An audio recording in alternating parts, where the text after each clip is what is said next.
আমি হুসনিয়ারা হেনা, প্রভাষক, Narayanganj high school and college. Narayanganj high school and college আয়োজিত অনলাইন শ্রেণী কার্যক্রমে তোমাদের স্বাগতম জানাচ্ছি। আমরা বরাবরের মতো আজকেও অনলাইন শ্রেণী কার্যক্রমে অংশগ্রহণ করছি। তো আমরা গত ক্লাসে উৎপাদন ব্যবস্থাপনা ও বিপণন বিষয়ে প্রথম পত্রে দ্বিতীয় অধ্যায়ের উপর আলোচনা করেছিলাম। আজকেও আমি তোমাদের উৎপাদন ব্যবস্থাপনা বিপণন প্রথম পত্রের দ্বিতীয় অধ্যায়ের উপর আলোচনা করব। আমাদের দ্বিতীয় পত্রের যে অধ্যায় সেটির নাম হচ্ছে উৎপাদনের উপকরণ। আর তোমাদের আগেই বলেছিলাম উৎপাদনের উপকরণের উপাদান হচ্ছিল 4টি: ভূমি, শ্রম, মূলধন, সংগঠন। আমরা গত ক্লাসে ভূমি সম্পর্কে তোমাদের ডিটেলস আলোচনা করেছিলাম। আশা করি তোমরা সবাই বুঝতে পেরেছো। আর যদি কেউ এই ক্লাসটি না দেখে থাকো তাহলে অবশ্যই ক্লাসটি দেখে নিবে, আমি বুঝে ফেলবে। আজকে তোমাদের আমি শ্রম উৎপাদনের যে দ্বিতীয় উপাদান সেই শ্রম সম্পর্কে একটু আলোচনা করব। তোমরা সবাই আমার কথাগুলো শুনবে এবং মনোযোগ দিয়ে ক্লাসটি উপভোগ করবে। তো চলো আমরা শ্রম সম্পর্কে জেনে নেই। উৎপাদনের দ্বিতীয় যে উপাদান সেটার নাম হচ্ছে শ্রম। দেখো, শ্রম বলতে আমরা কি বুঝি? আসলে শারীরিক কোনো পরিশ্রমকেই আমরা শ্রম বলি। শারীরিক যে কোনো পরিশ্রমটাই হচ্ছে কি শ্রম। তো এই শ্রম আসলে দুই ভাবে হতে পারে, একটা হচ্ছে শারীরিক আর একটা হচ্ছে মানসিক। এখন যেমন মনে করো কৃষক একজন কৃষক সে জমিতে ধান চাষ করছে, সেখান থেকে সে ফসল উৎপাদন করছে, আবার সেগুলো সে পূর্ণাঙ্গ রূপে ফসল পাচ্ছে। এই যে সে পরিশ্রম করছে এটা কিন্তু তার শ্রম। তেমনি আমরা যে প্রতিনিয়ত সকাল থেকে রাত পর্যন্ত যে বিভিন্ন যে ব্যবহার করি, যে বিভিন্ন উপাদান বা পণ্য ব্যবহার করি, সেগুলো কিন্তু সবই পরিশ্রমেরই ফল। কারণ এই পরিশ্রম ছাড়া কোনো কিছুই উৎপাদন করা সম্ভব নয়। হোক নিজের জন্য বা অপরের প্রয়োজনের জন্য হোক বা ক্রয় হোক বিক্রয় হোক, যে কোনো প্রয়োজনে কিন্তু আমরা পরিশ্রম করি, আমাদের উৎপাদন করতে হয়। তেমনি এই শ্রম ছাড়া কিন্তু কোনো কিছুই উৎপাদন করা সম্ভব নয়। তাহলে আমরা শ্রমের সংজ্ঞা বলতে পারি, শ্রম হচ্ছে কি যে কোনো পরিশ্রমকেই শ্রম বলা হয়। তো এই শ্রম হচ্ছে দুই ধরনের, একটি হচ্ছে শারীরিক আর একটি হচ্ছে মানসিক। শ্রমের প্রকারভেদ হচ্ছে দুই ধরনের, একটি হচ্ছে শারীরিক এবং দ্বিতীয়টি হচ্ছে মানসিক। দেখো, এখন আমরা এই শারীরিক এবং মানসিক এই দুই প্রকার শ্রম সম্পর্কে জানবো। দেখো, শারীরিক শ্রম হচ্ছে যেটা শারীরিক পরিশ্রম করে যে শ্রমটা প্রদান করা হয় সেটা হচ্ছে শারীরিক শ্রম। যেমন দিনমজুর, কৃষক, শ্রমিক বা তারা যে পরিশ্রম করে, শারীরিক পরিশ্রম করে যে শ্রমটি দিয়ে থাকে সেগুলো হচ্ছে শারীরিক শ্রম। দ্যাট মিনস শারীরিক পরিশ্রম করে। এখন দ্বিতীয় যেটি সেটা হচ্ছে মানসিক শ্রম, যেটা নাকি শারীরিকভাবে না, বিভিন্ন বুদ্ধিমত্তা খাটিয়ে বা বিভিন্ন বিচার বিশ্লেষণ করে যে শ্রম দেওয়া হয় সেটি হচ্ছে মানসিক শ্রম। যেমন ডাক্তার, ইঞ্জিনিয়ার, তারপর হচ্ছে তারপর হচ্ছে শিক্ষক, চিকিৎসক, তারপর হচ্ছে উকিলের সেবা, নার্সের সেবা, এইগুলো হচ্ছে মানসিক শ্রম। আসলে এরা শারীরিকভাবে না, মানসিকভাবে এই শ্রমগুলো প্রদান করে, যার কারণে মানসিক শ্রম হিসেবে গণ্য। এখন উৎপাদনের ক্ষেত্রে এই শ্রম বা শারীরিক শ্রম বা মানসিক শ্রম আমরা যেটাই বলি না কেন, এইগুলোর কিন্তু কিছু বৈশিষ্ট্য, গুরুত্ব এবং সবকিছু কিন্তু রয়েছে। তো আমরা এখন এই পরবর্তীতে এই শারীরিক এবং মানসিক শ্রম এটার বৈশিষ্ট্যগুলো কি সে সম্পর্কে আমরা একটু জেনে নিই। চলো আমরা জেনে নিই শ্রমের বৈশিষ্ট্য। দেখো, আমরা জেনে নিই শ্রমের বৈশিষ্ট্য।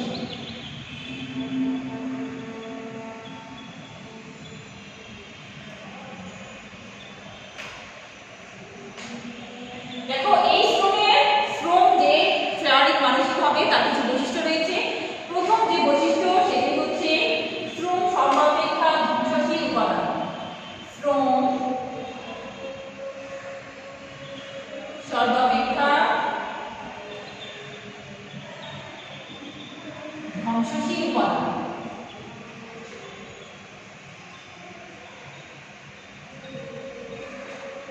আসলে এই কথাটির অর্থ হচ্ছে শ্রম কিন্তু ধ্বংসশীল।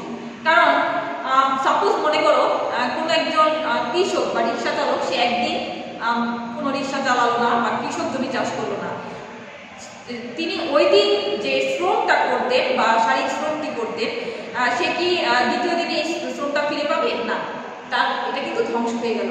এটাই বলা হয়ে থাকে সর্বাপেক্ষা একটা ধ্বংসশীল, মানে একদিন যেটা চলে যাবে সেটা কিন্তু আবার পুনরায় ফিরে আসবে না। তো সেক্ষেত্রে অবশ্যই তার শ্রমটা কি হয়ে যাবে, ধ্বংস হয়ে যাবে। তাই আমরা বলতে পারি শ্রম হচ্ছে সর্বাপেক্ষা একটি ধ্বংসশীল উপাদান। শ্রমের দর কষাকষির ক্ষমতা কম।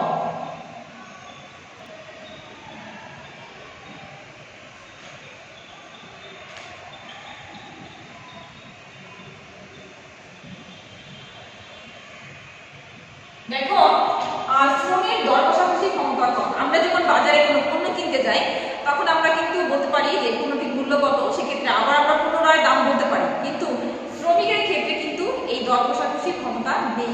কারণ আমরা যখন একটা সাপোজ মনে করি একটা বিল্ডিং তৈরি করবো, সেক্ষেত্রে আমরা একজন শ্রমিক বা 5 জন শ্রমিক নিয়োগ করবো, আমরা কিন্তু বলতে পারি না যে তোমার দাম কত, এটা কি বলা যায়? বলা যায় না।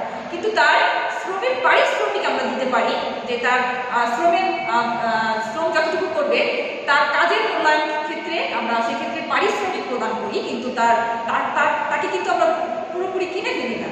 তাই আমরা বলতে পারি শ্রমের ক্ষেত্রে দর কষাকষির ক্ষমতা খুব কম, মানে নাই বললেই চলে। তার পারিশ্রমিক আমরা দিতে পারি, শ্রমিকের পারিশ্রমিক দেওয়া যায় বা তাকে ক্রয় করা যায় না, সেক্ষেত্রে শ্রমের দর কষাকষির ক্ষমতা নেই।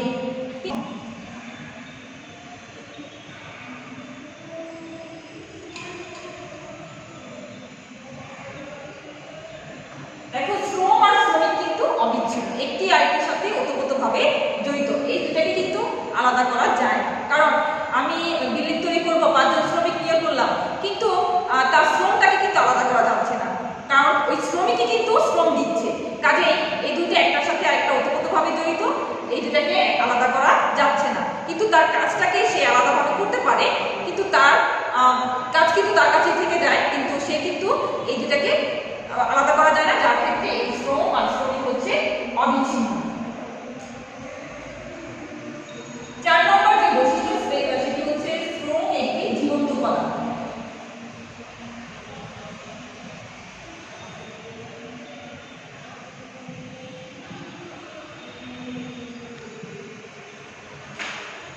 আমরা বলতে পারি শ্রম কিন্তু একটি জীবন্ত উপাদান, কারণ দেখা যাচ্ছে যে হচ্ছে একটি জীবন্ত উপাদান, কারণ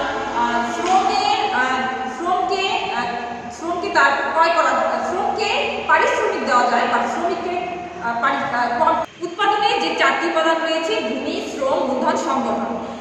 ভূমি এবং মূলধন এই দুটাকে কিন্তু ক্রয় করা যায়, কিন্তু শ্রমকে কিন্তু ক্রয় করা যায় না, কারণ শ্রমকে ক্রয় করা গেলেও শ্রমিককে ক্রয় করা যায় না। শ্রমিক তার শ্রমকে বিক্রয় করে বা নিজেকে নয়। সেক্ষেত্রে আমরা বলতে পারি শ্রম কিন্তু একটি জীবন্ত উপাদান, মানে সে তার পারিশ্রমিক হিসেবে পাচ্ছে বাট নিজেকে কিন্তু সে বিক্রি করে ফেলছে না, সেক্ষেত্রে তার শ্রমটা কিন্তু একটি জীবন্তই থেকে যাচ্ছে। তো আমরা বলতে পারি শ্রম হচ্ছে একটি জীবন্ত উপাদান।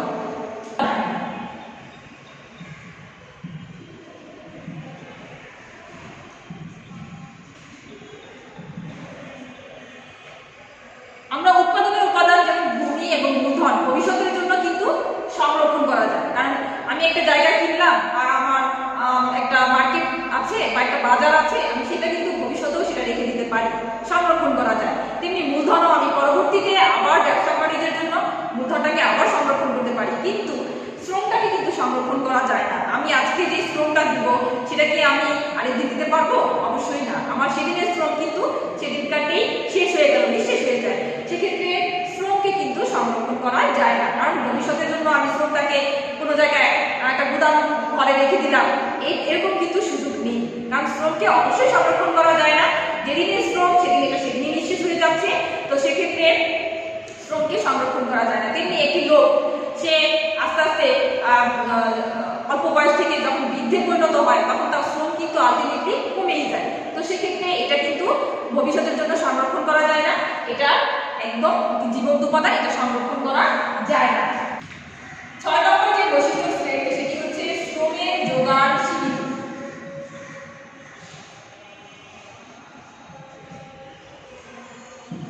শ্রমের যোগান অবশ্যই সীমিত, কারণ এটা জনসংখ্যা ভেদে, অঞ্চল ভেদে, ঋতু ভেদে এই শ্রমের যোগানগুলো সীমিত আকার হয়ে থাকে। উন্নত দেশে যেমন দেখা যায়, উন্নত দেশগুলোতে তাদের হয়তো ভূমি আছে, মূলধন আছে, অবশ্যই না। আবার কোনো দেশে হয়তো শ্রমিক অ্যাভেলেবেল আছে কিন্তু সে দেশে তাদের ভূমি নেই বা মূলধন নেই, সেক্ষেত্রেও কিন্তু কোনো কিছু উৎপাদন করা সম্ভব নয়। তো সেক্ষেত্রে এই শ্রমের যোগানটা হচ্ছে অবশ্যই সীমিত। এখন দেখা যায় জনসংখ্যা ভেদে যেখানে যে দেশের জনসংখ্যা বেশি বা কাঁচামাল বেশি, তো সে দেশে দেখা যায় এই শ্রমের যোগানটা অল্প হয়ে থাকে। আবার যে দেশে পণ্য উৎপাদনের জন্য পর্যাপ্ত পরিমাণে কাঁচামাল থাকে, ভূমি থাকে, মূলধন থাকে, তো সেক্ষেত্রে সেখানে শ্রমিকের সংখ্যাও শ্রমের মূল্যায়নটাও ওইভাবে বেশি করা হয়। তো সেক্ষেত্রে দেখা যায় শ্রমের যোগানটা হচ্ছে কি সীমিত।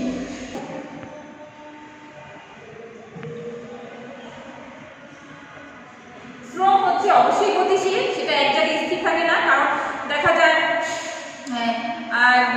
ফরিদপুরের একজন লোক বা রিক্সা চালক সে কি করছে, আবার ঢাকায় এসে রিক্সা চালাচ্ছে, তাহলে এটা অবশ্যই সে কিন্তু ওইখানে তার শ্রমটাকে ফেলে আসছে না, সে অবশ্যই তার সাথে করে কিন্তু সে নিয়ে আসছে। তো সেক্ষেত্রে দেখা যায় এটা অবশ্যই গতিশীল, এটা একটা চলমান, কারণ সে এটা এক জায়গায় স্থির থাকছে না, এটা চলমান, এক জায়গা থেকে অন্য জায়গায় অবশ্যই করছে। আবার যেমন বাংলাদেশি শ্রমিক সে বিদেশে যায় তার কাজ করছে, আবার বিদেশের কোনো লোক বাংলাদেশে কাজ করছে, এই জন্য এটা হচ্ছে কি শ্রম হচ্ছে কি গতিশীল, এটা স্থির নয় এক জায়গায়, এটা অবশ্যই গতিশীল। আর 8 নম্বর যে বৈশিষ্ট্য সেটি হচ্ছে শারীরিক ও মানসিক শ্রম।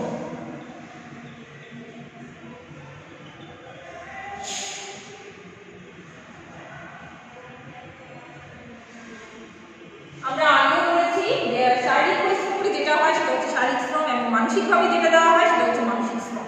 যদিও আমরা বলে থাকি যে শারীরিকভাবে যে শ্রমটা দেওয়া হয় সেটা শারীরিক এবং মানসিকভাবে দেওয়া হয় সেটাও মানসিক, কিন্তু এই দুটোর মধ্যে কিন্তু একটু ডিফারেন্স আছে। সেটা হচ্ছে যখন একজন কৃষক, যদিও সে বা একজন রিক্সা চালক, যদিও সে কি করছে রিক্সা চালাচ্ছে, এখানে কিন্তু মূলত সে শারীরিক পরিশ্রম করছে, কিন্তু সে এট এ টাইমে কিন্তু মানসিক পরিশ্রমও করছে। সেটা কিভাবে, সে কখন তার রিক্সাটাকে ব্রেক আপ করতে হবে, কখন রিক্সাটাকে থামাতে হবে, এখানে কিন্তু সে তার ব্রেন কাজ করছে, তাহলে সেটা অবশ্যই সে মানসিকভাবে কাজ করছে।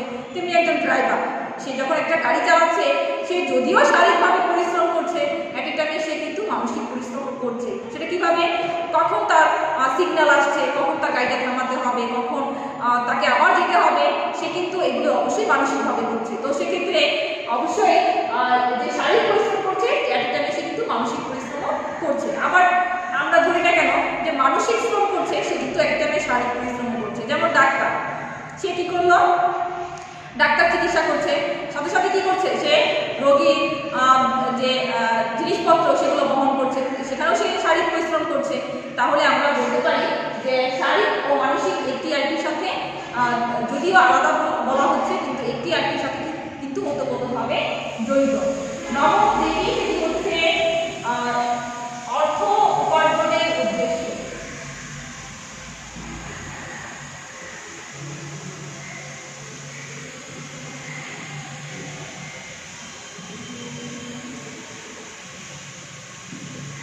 শ্রমের আরেকটি বৈশিষ্ট্য হচ্ছে এটি অবশ্যই অর্থ উপার্জনের উদ্দেশ্য, কারণ আমরা যেই শ্রমিক করি না কেন, শারীরিক মানসিক যেই শ্রমিক করি না কিন্তু আমাদের মূল লক্ষ্য হচ্ছে কিন্তু অর্থ উপার্জন করা। কারণ আমরা জীবন বা জীবিকার তাগিদে যেটাই হোক আমরা কিন্তু শ্রমটা করি বেঁচে থাকার জন্য। তো আর এই বেঁচে থাকার জন্য আমাদের অবশ্যই অর্থের প্রয়োজন, আর তাই অর্থ শ্রমের অবিচ্ছিন্ন একটি বৈশিষ্ট্য হচ্ছে অর্থ উপার্জনের উদ্দেশ্য। কারণ শ্রম যেটাই করি কেন সেটা অবশ্যই অর্থ উপার্জনের উদ্দেশ্য আমাদের, কারণ অর্থ ছাড়া আমরা কোনোভাবে বেঁচে থাকতে পারবো না। তাই আমাদের অর্থ উপার্জনের জন্যই আমরা শারীরিক বা মানসিক দুই ধরনের শ্রম করে থাকি। তো আমরা এই যে দেখে নিলাম যে এগুলো হচ্ছে কি শ্রমের বৈশিষ্ট্য, যে এগুলো ছাড়া আসলে আমরা চিন্তা করতে পারি না। শ্রম যখনই এই বৈশিষ্ট্যগুলো পরিলক্ষিত হবে তখন আমরা বুঝে নিব যে এটা হচ্ছে শ্রমের বৈশিষ্ট্য। আমরা এই পর্যায়ে জানবো শ্রমের গুরুত্ব। আমরা আসলে শ্রমের চিন্তা করি শ্রম ছাড়া কোনো কিছুই করা সম্ভব নয়। তো সেক্ষেত্রে শ্রমের কিন্তু গুরুত্ব অবশ্যই রয়েছে, কারণ একদিন যদি সকল শ্রমিক যদি কাজ না করে আমাদের বেঁচে থাকাই কিন্তু কষ্ট হয়ে যাবে। কারণ দেখা যায় পরিশ্রম ছাড়া কোনো কিছুই কিন্তু তৈরি করা বা উৎপাদন করা সম্ভব নয়। তো সেক্ষেত্রে জীবনের প্রতিটি ক্ষেত্রের সাথে এই শ্রমিক শব্দটি ওতপ্রোতভাবে জড়িত, কারণ শ্রম ছাড়া কোনো কিছুই উৎপাদন করা বা কোনো কিছু করা কিন্তু সম্ভব নয়। তো সেক্ষেত্রে শ্রমের গুরুত্ব অবশ্যই রয়েছে। তো আমরা চলো জেনে নিই শ্রমের গুরুত্ব। সম্পদগুলো কি। প্রথমে যেটা দেখি সেটি হচ্ছে সম্পদের সদ্ব্যবহার।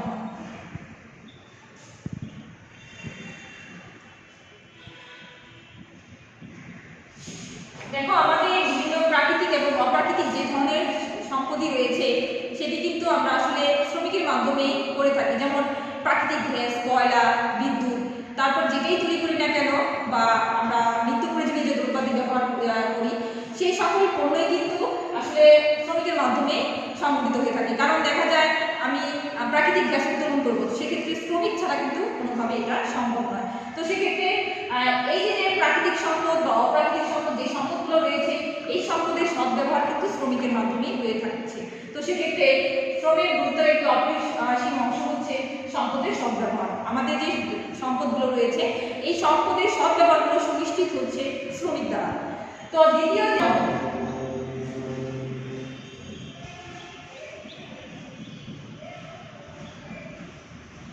আমাদের নিত্য প্রয়োজনীয় যে দ্রব্যাদি আমরা ব্যবহার করছি বা আমাদের জীবন জীবিকা যে অর্জন করছি প্রত্যেকটি ব্যাপার কিন্তু শ্রমের মাধ্যমে সংগঠিত হয়ে থাকছে। কারণ শ্রমিক তার শ্রম দিয়েই তার জীবিকা নির্বাহ করছে। কেউ হয় শারীরিক শ্রম বা মানসিক শ্রম, যে যেভাবেই হোক না কেন তার জীবিকা নির্বাহ করছে কিন্তু শ্রমের মাধ্যমে। তো সেক্ষেত্রে যে আমরা কেউ কিন্তু বসে বসে খাচ্ছে না। তো কাজে এই জীবিকা নির্বাহের জন্য আমাদের শ্রমের গুরুত্ব রয়েছে। তৃতীয় যে অংশ সেটি হচ্ছে সঞ্চয় বৃদ্ধি।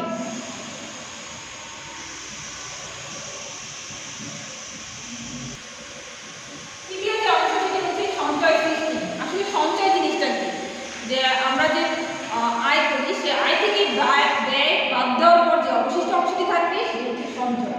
তো সেক্ষেত্রে এই সঞ্চয় সৃষ্টিতেও শ্রমিকের অপরিহার্য উপাদান রয়েছে। কারণ শ্রমিকই কি করছে, কোনো জিনিস আয় করছে সেখান থেকে ব্যয় করছে, তো বাকি যেগুলো থাকছে সেগুলো কি করছে, আমরা সঞ্চয় করছি। তো সেক্ষেত্রে এই সঞ্চয় জিনিসটিও কিন্তু শ্রমিকের মাধ্যমে সংযুক্ত হয়ে থাকছে। চতুর্থ যে অংশ সেটি হচ্ছে মূলধন গঠন। আমরা প্রতিনিয়ত ব্যবসা বাণিজ্য বা জিনিস উৎপাদন করছি, তো সেক্ষেত্রে আমাদের মূলধন গঠনের প্রয়োজন হচ্ছে। তো সেক্ষেত্রে এই মূলধন গঠনের জন্য কিন্তু শ্রমিক কাজ করে যাচ্ছে প্রতিনিয়ত।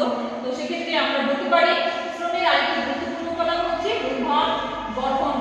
শ্রমিকের মাধ্যমে মূলধন গঠন হচ্ছে। 5 নম্বর যেটা সেটা হচ্ছে বিনিয়োগ বৃদ্ধি।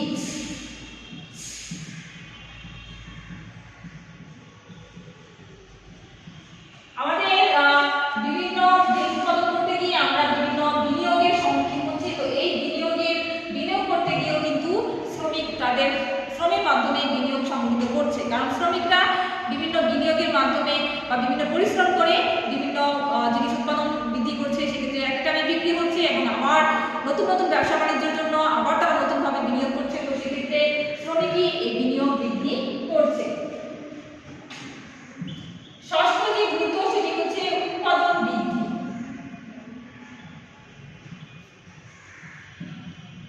বিনিয়োগ বৃদ্ধির সাথে সাথে উৎপাদনও বৃদ্ধি পাচ্ছে। কারণ আমাদের প্রতিনিয়ত বেঁচে থাকার জন্য প্রতি মুহূর্তেই বিভিন্ন জিনিস উৎপাদন করতে হচ্ছে, আর সেই উৎপাদিত দ্রব্যগুলো আমরা ভোগ করছি, যারা চূড়ান্ত ভোক্তা তারা ভোগ করছি এবং পরবর্তীতে আবার আমাদের ভোগের জন্য আবার কি করতে হচ্ছে, উৎপাদন করতে হচ্ছে। তো দেখা যায় এই শ্রমিকরাই বিভিন্ন জিনিস উৎপাদন করছে। তো সেক্ষেত্রে এই শ্রমিকের মাধ্যমে উৎপাদন বৃদ্ধি পাচ্ছে। সপ্তম যে গুরুত্ব সেটি হচ্ছে ভোগ বৃদ্ধি। আমরা যারা ভোক্তা তারা অবশ্যই আমাদের নিত্য প্রয়োজনীয় দ্রব্যাদি শ্রমিকের মাধ্যমে হচ্ছে। তো সেক্ষেত্রে ভোগ বৃদ্ধি পাচ্ছে। তো শ্রমের মাধ্যমে এই ভোগের বৃদ্ধিও পাচ্ছে। কারণ দেখা যায় তারা উৎপাদিত পণ্যগুলো ভোগ করছে, আবার পুনরায় উৎপাদিত হচ্ছে, আবার তারা ভোগ করছে। তো এই ক্ষেত্রে ভোগের পরিমাণও কি হচ্ছে, বৃদ্ধি পাচ্ছে। আর যদি শ্রমিকরা থাকতো তাহলে আমাদের কি করতে হতো, হয়তো উৎপাদনের মাত্রাও কমে যেত আর আমরাও সেভাবে ভোগ করতে পারতাম না। তো সেক্ষেত্রে ভোগের বৃদ্ধির পরিমাণও কমে যেত। অষ্টম যে সেটি হচ্ছে জীবনযাত্রার মান উন্নয়ন। সেটি হচ্ছে জীবনযাত্রার মান উন্নয়ন। কারণ দেখা যায় একটা সময় ছিল মানুষ কিন্তু এত চিন্তা করতো না, তারা গুহায় বাস করতো, তারা বনের ফলমূল খেয়ে বিভিন্ন পশু পাখি শিকার করে তারা জীবন ভালো করতো। তো সেক্ষেত্রে এখন যেহেতু মানুষ আধুনিকায়ন হচ্ছে, তাদের জীবনযাত্রার মান বৃদ্ধি পাচ্ছে, তো সেক্ষেত্রে এই শ্রমিকের মাধ্যমে কিন্তু তাদের কিন্তু জীবনযাত্রার মান প্রতিনিয়ত বৃদ্ধি পাচ্ছে। তো এই শ্রমিকের মাধ্যমে কিন্তু এই জীবনযাত্রার মানটা বৃদ্ধি পেয়েছে, কারণ শ্রমিক যদি তাদের পরিশ্রম না করতো সেক্ষেত্রে আমাদের জীবনটা কিন্তু ওরকমই থেকে যেত, আমরা আধুনিকায়ন হতাম না, এবং আমরা ভবিষ্যতের জন্য সেগুলো ভালো ফল আশানুরূপ হতো না। তো সেক্ষেত্রে জীবনযাত্রার মান উন্নয়নের ক্ষেত্রে শ্রমিকের গুরুত্ব অপরিসীম। নবম যেটি সেটি হচ্ছে অর্থনৈতিক উন্নয়ন।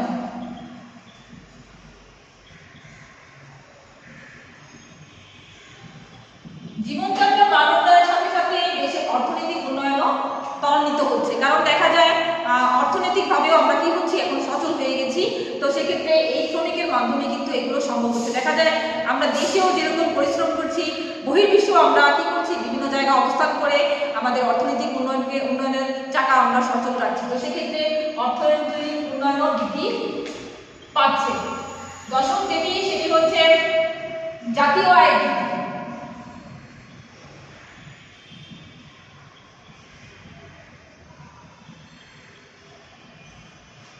যখন অর্থনৈতিক উন্নয়নের পাশাপাশি এটি জাতীয় আয় বৃদ্ধিতেও সহায়তা করছে, কারণ আমি আগেই বলেছি আমাদের দেশের লোকজন বা নাগরিকরা তারা কি অন্য বিশ্বে যেও কাজ করছে বা অন্য দেশে যে শ্রমের মাধ্যমে কাজ করছে। তো সেক্ষেত্রে দেশে যেমন তারা অবদান রাখছে, বহির্বিশ্ব তারা অবদান রাখছে। তো সেক্ষেত্রে আমাদের জাতীয় আয়ও বৃদ্ধি পাচ্ছে, কারণ আমরা দেখা যায় তারা বিভিন্ন রেমিটেন্স পাঠাচ্ছে। তো সেক্ষেত্রে এই জাতীয় আয় বৃদ্ধি পাচ্ছে। তো আমরা দেখে নিলাম আসলে শ্রমের গুরুত্ব আসলে বলে শেষ করা যাবে না, কারণ প্রত্যেকটা কাজের সাথে শ্রম শব্দটি ওতপ্রোতভাবে জড়িত। তাই বলা যায় যে শ্রমের গুরুত্ব হচ্ছে কি অপরিসীম।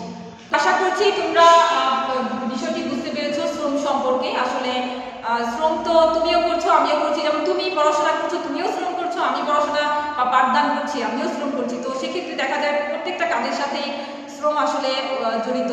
তো শ্রমকে কোনোভাবে বাদ দেওয়া যাবে না। তো আমরা যখন আমরা এই বিষয়টি পড়ালাম যে শ্রম বিষয়টা, তো সেই বিষয়ের সাথে একটু আমি কথা বলতে চাই। সেটি হচ্ছে আসলে এখন যেহেতু শীতকাল, তো এই শীতকালে কিন্তু আসলে আমাদের যারা শ্রমজীবী আছে, যারা আমরা একটু লক্ষ্য করে দেখতে পাই যে রাতের আধারে তারা অনেকেই দেখা যায় ফুটপাতে অবস্থান করে। কিন্তু একটু চিন্তা করলে দেখা যায় গরমের সময় কিন্তু আমরা যেখানে সেখানেই অবস্থান করতে পারি বা ঘুমাতে পারি, কিন্তু শীতে কিন্তু একটু সো ডিফিকাল্ট। কারণ দেখা যায় শীতের সময় মানুষ কিন্তু শীতের মধ্যে কিন্তু থাকা যায় না, কারণ তাদের যদি গরম কাপড় না থাকে তারা কিন্তু শীতের মধ্যে আসলে ঘুমানো কিন্তু কষ্টকর হয়ে যায়। তো সেক্ষেত্রে আমরা যারা একটু স্বাবলম্বী আছি বা একটু আমাদের অবস্থান ভালো আছে, আমরা অবশ্যই আমাদের পাশে যারা গরিব আছে তাদেরকে অবশ্যই আমরা সাহায্য করব, তাদের শীতবস্ত্র দিয়ে বা কোনো খাদ্য দিয়ে বা কাপড় দিয়ে বা আশ্রয় দিয়ে, যে যার দিক থেকে যতটুকু সম্ভব সেভাবে আমরা কি করব, তাদেরকে অবশ্যই সাহায্য করব। আমরা যেহেতু এই বিষয়ের সাথে আসলাম যে শ্রম, আসলে ওরা কিন্তু আমাদের প্রতিনিয়তই আমাদের সাহায্য করছে। তো সেক্ষেত্রে আমাদের আশেপাশে যারা থাকবে, যারা একটু সহায় সম্বলহীন বা তারা হয়তো খাদ্য পাচ্ছে না বা তাদের শীতবস্ত্র নেই, তো আমাদের হয়তো দেখা যায় আমাদের অনেক শীতবস্ত্র থাকে, তো আমরা যেগুলো আসলে পরি না বা একটু পুরাতন হয়ে গেছে, তো সেগুলো কিন্তু আমরা অনায়াসে সেগুলো কী করতে পারি, তাদেরকে দিতে পারি। তো সেক্ষেত্রে আমরা সবাই যদি এই অংশগ্রহণ করি, আশা করি কেউ এই শীতে আমরা কী করবো না, কষ্ট পাবো না। কারণ দেখা যায় ফুটপাতে তাকালে দেখা যায় অনেক ছোটো ছোটো বাচ্চা, বৃদ্ধ বয়স্ক, তারা কি হয় শীতে তারা ভালো কাপড় থাকে না, তাদের শীতবস্ত্র থাকে না, তারা কি করে অনেক অসহায় ফিল করে। তো সেক্ষেত্রে আমরা যদি যার যার অবস্থান থেকে এই সহানুভূতি বা এই সাহায্য করি, তাহলে কিন্তু সবারই একটা ভালো অবস্থান হবে বা সবাই ভালোভাবে বাঁচতে পারবে। তো আশা করি সবাই ভালো থাকবে, সুস্থ থাকবে, নিরাপদে থাকবে। আল্লাহ হাফেজ।